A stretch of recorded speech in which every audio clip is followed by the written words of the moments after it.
Kisah bocah misterius pembawa pesan Allah Subhanahu wa Ta'ala yang muncul saat Ramadan. Kisah bocah misterius pembawa pesan Allah Subhanahu wa Ta'ala yang muncul saat Ramadan menghebohkan masyarakat di Kampung Ketapang, Kabupaten Ketapang, Kalimantan Barat. Bagaimana kisahnya? Simak di sini. Diketahui bahwa ada seorang anak kecil yang secara misterius datang di bulan puasa ke Kampung Ketapang. Anak ini menjadi perbincangan banyak orang karena tingkahnya yang dinilai menyebalkan. Bagaimana tidak? Di tengah terik bulan puasa, sang anak misterius diketahui menggoda setiap orang yang tengah berpuasa dengan membawa es kelapa muda serta roti isi daging. Ia pergi ke sana kemari sambil menyeruput dan memakan roti tersebut.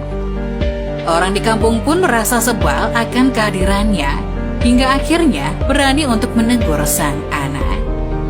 Namun tak disangka saat ditegur, sang anak malah memperlihatkan tatapan mengerikan, sehingga membuat orang yang akan melarangnya melangkah mundur. Salah seorang tokoh bernama Lukman akhirnya mendengar kabar tersebut.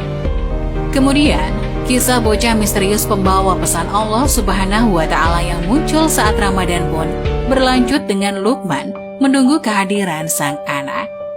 Benar saja, sang anak muncul secara misterius setelah ba'da zuhur dengan pakaian lusuh yang sama serta kelapa muda dan roti isi dagingnya. Lukman pun mendekati sang anak dan menegurnya. Ternyata bukannya takut, sang anak malah melotot kepadanya.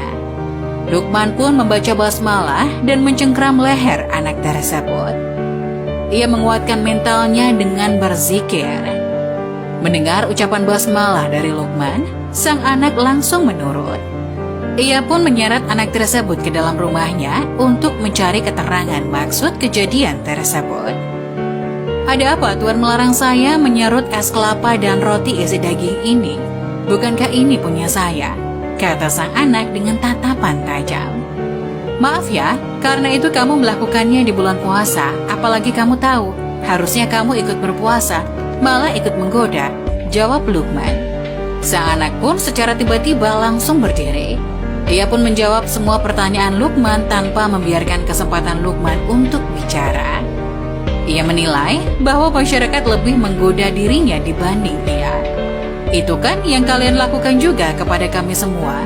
Bukankah kalian lebih sering melakukan hal ini kepada saya? Mempertontonkan kemewahan ketika kami hidup di bawah garis kemiskinan di 11 bulan selain puasa," tutur dia. "Bukankah kalian sering melupakan kami yang kelaparan dengan menimbun harta sebanyak-banyaknya dan melupakan kami? Bukankah kalian yang sering tertawa dan melupakan kami yang sedang menangis? Bukankah kalian yang selalu berobat mahal bila sedikit saja sakit menyerang? Sementara kalian mendiamkan kami yang kesakitan hingga menjemput ajal," sambung dia. "Bukankah juga di bulan puasa ini saja hanya mengerjakan menahan lapar dan haus? Ketika beduk maghrib terdengar, kalian kembali pada kerasukan kalian," ucap dia tiada berhenti. Kemudian nada suara sang anak berubah drastis menjadi lirik. Ia pun menceritakan bahwa dirinya selalu berpuasa karena tidak memiliki makanan. Bahkan banyak hal yang menyakiti hatinya saat tidak bulan puasa. "Ketahuilah Tuan, kami berpuasa tanpa ujung. Kami senantiasa berpuasa bukan waktunya puasa, lantaran memang tak ada makanan yang bisa kami makan. Sedangkan Tuan hanya berpuasa sepanjang siang dan ketahuilah Tuan, yang menyakiti perasaan kami dengan berpakaian luar biasa," ujarnya. "Bukankah kalian juga yang berlebihan menyiapkan makanan bervariasi banyaknya? Segala rupanya ada, dan lantas menyembuhkannya menyambut Ramadan? Jangan sekali-kali menggoda orang kecil dengan membusungkan dada. Marilah berpikir dengan dampak sosial, bila terus mentontoni kemewahan, sedangkan yang menonton meringkuk menahan lapar," tutur sang bocah. Mendengar hal itu, Lukman berterima kasih kepada Allah Subhanahu wa Ta'ala karena telah memberikannya hikmah yang luar biasa melalui anak kecil tersebut. Ia pun berjanji akan menyebarkan kisah bocah misterius pembawa pesan Allah Subhanahu wa Ta'ala yang muncul saat Ramadan kepada siapapun agar bisa mengambil hikmahnya. Kisah bocah misterius pembawa pesan Allah Subhanahu wa Ta'ala yang muncul